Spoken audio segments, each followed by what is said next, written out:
श्री स्वामी समर्थ। स्वागत आहे तुमचं माझ्या YouTube चॅनलमध्ये। आजचा दिवस तुम्हाला खूप छान सुख समाधानाचा आणि आनंदाचा जाऊ देत ही स्वामींच्या चरणी प्रार्थना करते आणि आज या नवीन व्हिडिओला सुरुवात करते। तर बघा मित्रमैत्रिणींनो, प्रत्येक महिन्यामध्ये पौर्णिमा तिथी जी आहे तर ती येत असते, परंतु प्रत्येक पौर्णिमा तिथीचं महत्त्व हे देखील वेगवेगळं असतं। पौर्णिमा ह्या अतिशय अत्यंत खास असतात। एक पौर्णिमा म्हणजे कार्तिक महिन्यामध्ये येणारी पौर्णिमा। कार्तिक पौर्णिमेला भगवान शिवशंकरांनी त्रिपुरासुरांचा वध केला होता, म्हणून कार्तिक पौर्णिमेला त्रिपुरारी पौर्णिमा या नावाने सुद्धा ओळखलं जातं। आणि या दिवशी 750 वातीची त्रिपुरारी वात सुद्धा लावली जाते। आपल्या जीवनातील अहंकार दूर व्हावा, नकारात्मकता नष्ट व्हावी, आपल्या समस्यांचं निराकरण व्हावं यासाठी या दिवशी भगवान शंकराच्या मंदिरामध्ये किंवा कोणत्याही मंदिरामध्ये त्रिपुर वात जी आहे तर ती लावली जात असते। जर आपल्याला मंदिरामध्ये जाणं शक्य नसेल तर मग घरी सुद्धा आपण ही त्रिपुरार वात जाळू शकता। यंदा कार्तिक पौर्णिमा ही बुधवारी 5 नोव्हेंबरला आहे। पौर्णिमा तिथी 4 नोव्हेंबरला रात्री 10:36 सुरू होणार आहे आणि 5 नोव्हेंबरला संध्याकाळी 5:11 संपणार आहे। तर उदय तिथीनुसार त्रिपुरारी पौर्णिमा ही 5 नोव्हेंबरला म्हणजेच बुधवारला साजरी करायची आहे। या दिवशी आपल्याला आवर्जून उंबरठ्यावरती एक वस्तू जी आहे तर ती ठेवायची आहे। एका ठिकाणी स्वस्तिक देखील काढायचं आहे। त्याचबरोबर या दिवशी महिलांसाठी अतिशय अत्यंत सुवर्ण अशी संधी असते, ती म्हणजे कार्तिक स्वामींच्या दर्शनाची संधी। वर्षातून फक्त एकदा कार्तिक पौर्णिमेला कार्तिक स्वामींचं दर्शन करता येतं। या दिवशी 2 मोरपिसांचा आणि 10 रुपयांच्या नोटेचा एक अतिशय अत्यंत असा प्रभावशाली उपाय सुद्धा आपण करू शकता। आता हा उपाय कोणत्या वेळेमध्ये करायचा आहे, कशा पद्धतीने करायचा आहे, कोणती वस्तू आपल्याला बुधवारी सकाळी म्हणजेच त्रिपुरारी पौर्णिमेच्या दिवशी उंबरठ्यावरती ठेवायची आहे, याविषयीची संपूर्ण माहिती आजच्या या नवीन व्हिडिओमध्ये मी तुमच्या बरोबर शेअर करणार आहे। त्यामुळे तुम्ही हा व्हिडिओ स्किप न करता शेवटपर्यंत नक्की बघा। चॅनलवरती तुम्ही जर हा व्हिडिओ पहिल्यांदा बघत असाल तर चॅनलला आवर्जून सबस्क्राइब करा आणि असेच नवनवीन माहितीपूर्ण व्हिडिओ बघण्यासाठी समोरील बेल आयकॉनलाही प्रेस करा। त्यामुळे काय होईल, जेव्हा कधी मी नवीन व्हिडिओ अपलोड करेल तर सर्वात अगोदर त्याचं नोटिफिकेशन तुम्हाला मिळेल आणि तुम्ही एकही व्हिडिओ मिस करणार नाही। त्रिपुरारी पौर्णिमेच्या दिवशी सकाळी लवकर उठावं, शक्य असल्यास ब्रह्ममुहूर्तावरती उठावं, त्यानंतर स्वच्छ स्नान करावं, स्वच्छ कपडे परिधान करावेत आणि चुकूनही आपल्याला या दिवशी काळ्या रंगाचे वस्त्र जे आहेत तर ते परिधान करायचे नाही। यानंतर आपला जो मुख्य मेन दरवाजा आहे तर तो आपल्याला स्वच्छ करून घ्यायचा आहे। थोडंसं पाणी शिंपडायचं आहे, स्वच्छ दरवाजा पुसून घ्यायचा आहे, उंबरठा पुसून घ्यायचा आहे। मुख्य दरवाजाच्या बाहेरचा परिसर आपल्याला म्हणजेच आपला अंगणामध्ये आपल्याला छानसा सडा टाकायचा आहे, म्हणजेच पाणी शिंपडायचं आहे। छोटीशी का होईना रांगोळी काढायची आहे, कारण माता लक्ष्मीला शांतता आणि स्वच्छता जी आहे तर ती अतिशय अत्यंत प्रिय आहे। ज्या घरामध्ये स्वच्छता असते त्या ठिकाणी माता लक्ष्मी अखंड स्वरूपात वास करत असते। यानंतर उंबरठ्यावरती आपल्याला हळदीचं लेपन जे आहे तर ते आवर्जून करायचं आहे। हळद, गोमूत्र, गुलाबजल, थोडासा कापूर हे आपल्याला एकत्र मिक्स करायचं आहे आणि उंबरठ्याला हळदीचं लेपन जे आहे तर ते करायचं आहे आणि उंबरठ्याचे आपल्याला पूजन देखील करायचं आहे। हळदी, कुंकू, अक्षता, फूल अर्पण करायचं आहे। उंबरठ्यावरती आपण एका बाजूला स्वस्तिक काढायचं आहे आणि दुसऱ्या बाजूला माता लक्ष्मीची पावलं काढायची आहे। छानसा तुपाचा किंवा तेलाचा दिवा प्रज्वलित करायचा आहे। रांगोळीच्या सहाय्याने तुम्ही काढू शकता, त्याचप्रमाणे कुंकवाच्या सहाय्याने तुम्ही काढू शकता। त्याचबरोबर मुख्य दरवाजामध्ये छान अशी रांगोळी सुद्धा काढायची आहे आणि ओल्या कुंकवाचं एक स्वस्तिक चिन्ह जे आहे तर ते आपल्याला आपल्या मेन मुख्य दरवाजावरती आवर्जून उद्याच्या दिवशी काढायचं आहे। स्वस्तिक चिन्हाची सुद्धा मनोमन पूजा करायची आहे। स्वस्तिक चिन्ह काढत असताना स्वस्तिक मध्ये आपल्याला 4 डॉट द्यायचे असतात। साईडला 2-2 उभ्या लाईन ज्या आहेत तर त्या देखील ओढायच्या असतात आणि ज्यावेळी आपण 4 डॉट देतो स्वस्तिक मध्ये दोन दोन लाईन ओढतो त्यावेळीच ते स्वस्तिक जे आहे तर ते पूर्ण होत असतं. कारण स्वस्तिक चिन्ह हे शांततेचं मांगल्याचं प्रतीक आहे. त्याचबरोबर स्वस्तिक चिन्हामध्ये इंद्रदेव, गणेश, शिव, पार्वती अशा अनेक देवतांचा वास आहे. त्यामुळे मुख्य दरवाजावरती आवर्जून आपल्याला स्वस्तिक चिन्ह जे आहे तर ते काढायचं आहे. स्वस्तिक काढताना उजव्या हाताच्या अनामिकेच्या बोटाचा आपल्याला वापर करायचा आहे.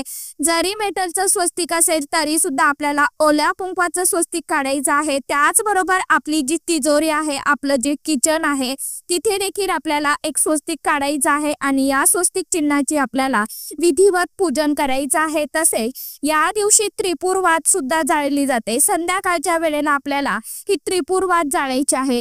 त्रिपुरवात म्हणजे 750 वातीची या दिवशी वाती आपण जाळत असतो. आता या जाळत असताना त्या आपण घरी जाळू शकता किंवा मंदिरामध्ये जाऊन सुद्धा जाळू शकता. जेव्हा आपण त्रिपुरार वात जाळणार आहोत त्यावेळी त्या अगोदर आपल्याला या वाती तुपामध्ये भिजत ठेवायच्या आहेत, जेणेकरून हवन चांगले होईल. संध्याकाळच्या वेळेला म्हणजेच तिन्ही सांजेच्या वेळेला आपल्याला काय करायचं आहे, एक हवन कुंड घ्यायचा आहे किंवा मोठी पंती असेल, मातीचा एखादा भांडा असेल तुमच्याकडे तर ते घ्यायचं आहे. आपल्या देवघरासमोर आसन टाकून आसनावरती बसायचं आहे आणि या त्रिपुर वाती आपण जाळू शकता किंवा अगदी मंदिरामध्ये जरी आपण जाऊन ह्या वाती जर लावल्या तरी सुद्धा चालते. त्याचबरोबर आपण घरामध्ये सुद्धा त्रिपुर वात जाळू शकता आणि त्यानंतर मंदिरामध्ये जाऊन सुद्धा जाळू शकता. हवन कुंड जे आहे तर ते हवन कुंडामध्ये आपल्याला या वाती जाळायच्या आहेत. हवन कुंड ठेवण्या अगोदर आपल्याला जमिनीची पूजा करायची आहे. ज्या ठिकाणी आपण या त्रिपुर वात जाळणार आहोत त्या ठिकाणी आपल्याला जी जमीन आहे त्यावरती आपल्याला सर्वप्रथम थोडंसं पाणी शिंपडायचं आहे. हळदी, कुंकू, अक्षदा, फुलांच्या पाकळ्या अर्पण करायच्या आहे, नमस्कार करायचा आहे आणि हे सर्व करत असताना ओम श्री वास्तु पुरुषाय नमः तर हे आपल्याला हा मंत्र आपल्याला पठण करायचा आहे, म्हणायचा आहे. त्यावरती हवन कुंड ठेवायचं आहे. म्हणजे आपण ज्या भांड्यामध्ये वाती लावणार आहोत ना तर ते भांड आपल्याला ठेवायचं आहे. हळदी, कुंकू, अक्षदा, फूल अर्पण करायचं. हवन कुंड तुमच्याकडे नसेल मोठी पंती घेऊ शकता सांगितल्याप्रमाणे किंवा एखादं मातीचं भांड असेल तर ते तुम्ही घेऊ शकता.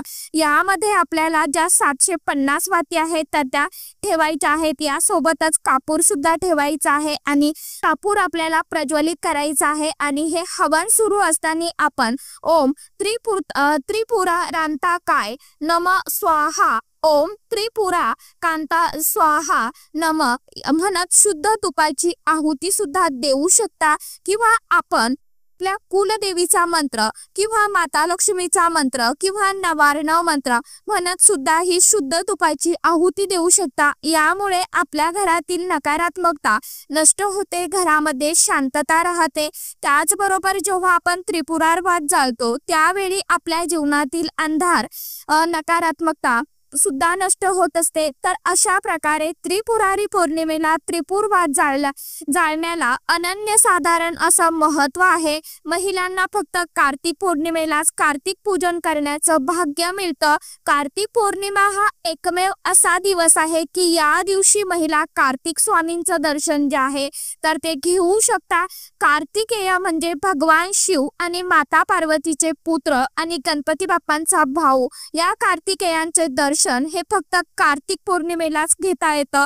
या दिवशी स्वामीच्या मंदिरामध्ये जाऊन आपण पूजा करू शकता. मंदिरामध्ये जाताना नारळ, अगरबत्ती, खडीसाखर, फुलं घेऊन जायचं आहे. त्याचप्रमाणे 2 मोरपीस आणि 10 रुपयाची नोट सुद्धा आपल्याला सोबत न्यायची आहे. मोरपीस हे अखंड असावं, ते कधीही आपल्याला तोडायचं नाही, कारण मोर जे आहे तर ते कार्तिकेयांचं वाहन आहे आणि कार्तिक मंदिरामध्ये जेव्हा आपण जातो तर त्या वेळेला आपल्याला कार्तिक स्वामीची पूजा करायची आहे. यानंतर 2 मोरपीस जे आहेत आणि 10 रुपयांची नोट जी आहे तर ती आपल्याला कार्तिक स्वामींच्या समोर ठेवायची आहे. जर आपल्याला मंदिरामध्ये जाणं शक्य नसेल आणि आपल्याकडे जर कार्तिक स्वामींचा फोटो असेल तर घरी सुद्धा आपण स्वामींच्या फोटोसह जवळ 2 मोरपीस आणि 10 रुपयांची नोट जी आहे तर ती ठेवू शकता.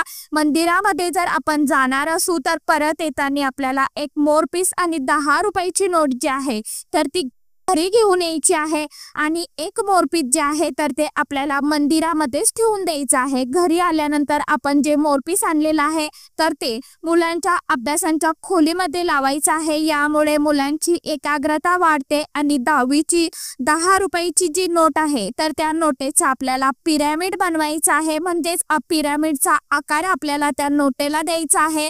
बनवता आला नाही तर अशी नोट घडी करून आपल्या पर्समध्ये, पॉकेटमध्ये, तिजोरीमध्ये किंवा आपल्या गल्ल्यामध्ये ठेवायचे आहे। आपण जिथे कुठे आपले पैसे दागदागिने ठेवतो ना तिथे ठेवायचे आहे। यामुळे लक्ष्मी प्राप्तीचे, धनप्राप्तीचे मार्ग जे आहेत तर ते हळूहळू करून मोकळे होत जातात। त्याचप्रमाणे या दिवशी वस्त्रदान केल्याने पितरांचा आशीर्वाद प्राप्त होतो। काळे तीळ जर आपण कार्तिक पौर्णिमेच्या दिवशी दान केले तर भगवान देवादिदेव महादेव हे प्रसन्न होतात आणि भगवान शिवांचा आपल्याला कृपा आशीर्वाद जो आहे तर तो प्राप्त होत असतो आणि ज्या व्यक्तीला भगवान शिवशंकरांचा आशीर्वाद मिळतो त्या व्यक्तीच्या जीवनामध्ये कोणतीही समस्या जी आहे तर ती राहत नाही। तर अशा प्रकारे फक्त वर्षभरातून एकदाच कार्तिक पौर्णिमेला 2 मोरपिसांचा जो प्रभावी उपाय आहे तर तो आपण करू शकता। जर आपण घरीच ही मोरपिसे ठेवली तर एक मोरपीस मुलांच्या अभ्यासाच्या खोलीमध्ये ठेवायचा आहे आणि एक मोरपीस जे आहे तर ते आपल्या घराचा जो आग्नेय कोपरा आहे तर त्या कोपऱ्यामध्ये आपण लावू शकता, ठेवू शकता किंवा अगदी देवघरामध्ये ठेवला तरी सुद्धा चालेल। तर अशा प्रकारे, अशा पद्धतीने आपण मोरपिसांचा उपाय जो आहे तर तो मंदिरामध्ये जाऊन सुद्धा करू शकता। जर आपल्या आसपास कार्तिक स्वामींचं मंदिर असेल तर आवर्जून आपल्याला कार्तिक स्वामींच्या मंदिरामध्ये जाऊन दर्शन घ्यायचं आहे, त्यांची पूजा विधी करायची आहे। त्याचबरोबर आपल्याला हा उपाय जो आहे तर तो देखील करायचा आहे। अन्यथा आपल्याकडे जर फोटो असेल तर घरीच आपण ही सेवा, पूजा जी आहे, कार्तिक स्वामींचं दर्शन जे आहे तर ते घरी देखील घेऊ शकता, पूजन करू शकता। तर सांगितल्याप्रमाणे तुम्हाला जो उपाय सांगितला आहे तर तो बुधवारी करायचा आहे, म्हणजे त्रिपुरारी पौर्णिमेच्या दिवशी करायचा आहे। तर सांगितल्याप्रमाणे आवर्जून उपाय करून बघा आणि सेवा करा, सेवेकरी घडवत चला। तर चला, आजच्या व्हिडिओमध्ये इतकीच माहिती होती। कशी वाटली नक्की सांगा। व्हिडिओ आवडला तर चॅनलला आवर्जून लाईक, शेअर, सबस्क्राईब जरूर करा। परत भेटूया नवीन माहिती सोबत, नवीन व्हिडिओसोबत। तोपर्यंत सर्व माझ्या यूट्यूब परिवाराला श्री स्वामी समर्थ।